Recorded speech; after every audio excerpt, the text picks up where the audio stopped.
आणि वळूयात महाराष्ट्रामधल्या बातम्यांकडे। महाराष्ट्रामध्ये सर्व गोष्टी मुबलक प्रमाणात आहेत, आरक्षणाची गरज नाही असं राज ठाकरे यांनी म्हटलंय। बाहेरून येणाऱ्या लोकांवर राज्यातला सर्वाधिक पैसा खर्च होतो असं राज ठाकरे यांनी म्हटलं आहे। हा देश तोडण्याचा विचार नाही, आधी आपल्या मुलामुलींना प्राधान्य द्या असं राज ठाकरे यांनी म्हटलं आहे। तर टाडा लावून राज ठाकरेंना आत टाकलं पाहिजे असं प्रत्युत्तर यावर प्रकाश आंबेडकर यांनी दिलंय।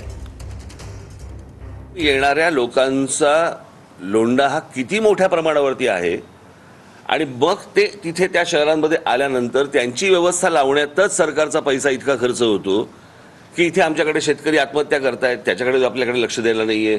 आपल्याकडे रोजगाराच्या संधी उपलब्ध होत आहेत, पण आपल्या तरुणांना महाराष्ट्रातल्या माहिती नाही कुठे होत आहेत।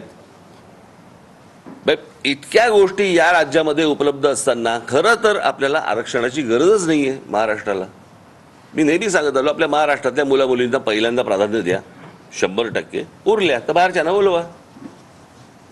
मी काय देश तोडायचा विचार नाही करत आहे।